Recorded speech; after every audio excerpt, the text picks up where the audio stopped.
Bonjour à toutes et à tous, mesdames, messieurs. Ravi de vous retrouver pour ce Breaking News où je reçois Eric Chitembo qui a un gros souci avec les agents de la sécurité au Congo, au Brazzaville. C'est l'histoire qu'il va nous raconter aujourd'hui. Bonjour Eric. Bonjour, monsieur Christian. Merci d'avoir accepté évidemment notre invitation pour nous partager votre situation. Que s'est-il passé concrètement? Ouais, ma situation est que actuellement, je reçois des menaces par des inconnus. Vu ce que je fais souvent sur les réseaux sociaux, je dénonce tout ce qui se passe dans ce pays de mauvais par rapport à la dictature actuelle de notre pays. Hier, j'étais sur une page TikTok, là où il y avait l'émission, et j'étais en train de dénoncer. Et du coup, j'ai reçu un message d'un individu sur TikTok qui m'a envoyé un message de genre menace de me dire que toi, depuis longtemps qu'on te suit, tu seras bientôt traqué et tout ça, on va te retrouver et tout. Bon, vu que je suis déjà habitué à ça, nous voulons dénoncer tout ce qui se passe de mauvais dans notre pays, pour notre jeunesse et tout ça. Et après, je me suis déconnecté et j'ai cherché à retrouver le compte. Malheureusement, le monsieur a voulu me bloquer. Il m'avait bloqué et j'avais fait déjà la capture et je l'ai dénoncé encore. Je suis allé chercher dans son compte dans Facebook, je l'ai retrouvé et j'ai remarqué que ça fait partie d'une personne qui est dans le lien actuel avec le président actuel dans notre pays, dans le système. Et après, quelque temps, j'ai reçu un appel inconnu qui me dit que non, ben, attends, tu vas voir, on va te retrouver. C'est tout ce qu'il m'a dit comme message. Le monsieur qui vous appelait par GSM, c'est-à-dire un appel direct, et il vous a promis quoi concrètement? Qu'est-ce qu'il a dit? Qu'il viendra vous chercher. Ouais, il a dit qu'il viendra me chercher pour finir avec moi, vu que c'est maintenant le système qui se passe actuellement dans la ville de Pointe-Noire. Donc, si on remarque que tu es un jeune courageux qui dénonce et tout ça, on te surprend. La suite, c'est quoi? Que s'est-il passé après? Et quand il m'appelait, c'est pour me dire il va me retrouver trop tard. Et après, maman a décidé que, vu que maman sait que je me mets déjà dans ce combat depuis longtemps, donc elle a décidé de me dire que tu dois te déplacer et tout ça. Et quand je me suis déplacé, derrière moi, ils sont arrivés chez moi, à la maison, en disant à maman que on veut voir Monsieur Eric parce qu'on veut lui donner un travail qu'il va faire. Vu que je suis informaticien, il s'est passé pour mon travail de faire croire à maman qu'il veut me donner un travail. Vu que maman connaît déjà le système, elle sait de ce combat que je me bats tout le temps pour notre jeunesse congolaise. Et maman a dit, ben, il est déjà assez grand, il s'est déplacé, ben, je ne sais pas là où il est allé. Dès qu'il va rentrer, je vais lui passer le message. Le gars dit à maman, bon d'accord, il n'y a pas de problème, on va aussi essayer de le joindre. Donc quand ils sont rentrés, maman cherchait à me joindre, mais moi j'étais déjà en route pour le déplacement. Et quand je suis arrivé, c'est là où maman me fait l'état que ils étaient là, il y a des gens qui étaient là, ils étaient à trois. Ils étaient à trois pour venir te chercher et tout ça. J'étais à trois Donc en pour l'instant, uniforme, c'est ça? En uniforme de police, non, en de civil. l'armée? Non, en civil, en civil. Mais leur position était, ils étaient là, armés. Vous voyez, quand vous êtes en civil, vous portez l'arme, ça se fait toujours voir, d'après ce que maman.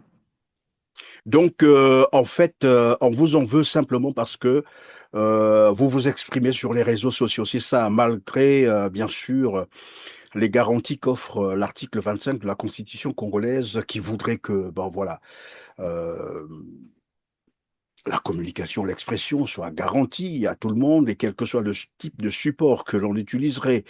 C'est l'article 25 de la Constitution congolaise du 25 octobre 2015. Et rien que pour cela, parce que vous vous exprimez sur les réseaux sociaux, ils sont venus vous chercher chez vous, donc des hommes armés. Oh, oui, oui, oui. Et donc là, vous n'êtes plus chez vous, vous avez quitté chez vous, voilà, pour les raisons de sécurité, c'est ça?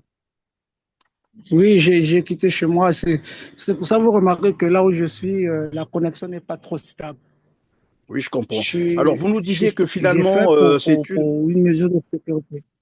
Parce que Vous nous vu qu'ils disiez tout à connaissent l'heure déjà que la maison, ça veut c'est dire que une ça forme de va. campagne. On est en train, évidemment, de traquer tous les jeunes qui s'expriment sur les réseaux sociaux, qui, en fait, ne parlent pas le même Réellement. langage que le régime. C'est ça? Ouais. Oui, c'est ça. Vous allez même remarquer, il y a un jeune frère aussi qui est avec nous. Et actuellement, il se retrouve même au Brésil, celui qu'on appelait Moana Congo. Oui. Donc, c'est ça. Ouais, lui aussi, il était victime comme moi, mais il s'est échappé. Il a eu cette chance de se retrouver maintenant à l'étranger. Allô?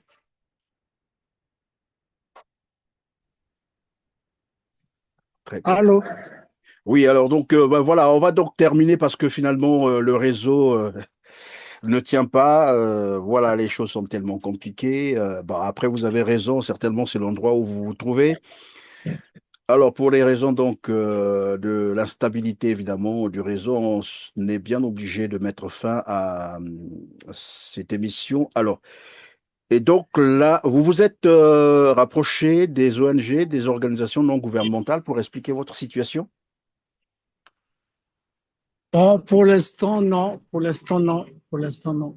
Mais je me suis quand même lancé à dénoncer par des membres de ces organes de tout ce qui se passe. C'est depuis quand que vous êtes dans cette, comme vous le disiez tout à l'heure, dans cette lutte de dénonciation et tout le monde sait que le Congo est une dictature, la vérité c'est ça, plus rien ne va au Congo, ni la santé, pas d'eau potable, pas d'électricité, les retraités ne sont pas payés, les boursiers, donc les étudiants, pareil, voilà, c'est un chômage endémique des jeunes et ça c'est le résultat d'un système qui s'est installé depuis bientôt presque 30 ans.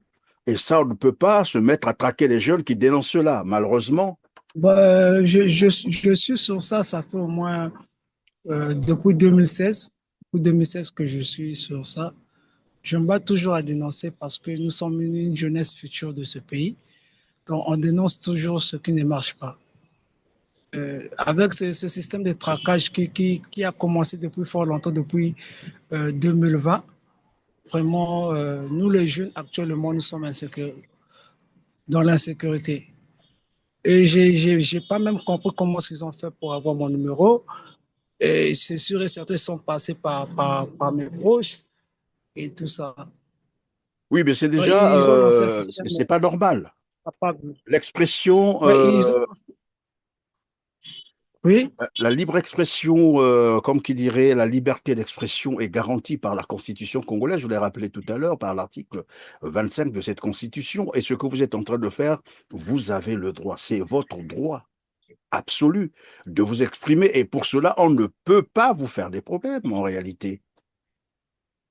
Et c'est là tout le problème oui.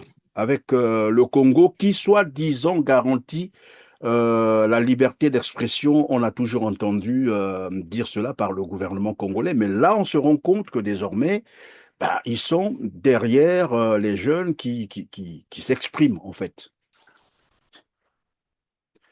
Bien malheureusement, nous sommes obligés de mettre terme à cette émission. Le réseau nous fait défaut. Notre invité vient finalement de se déconnecter, faute de réseau.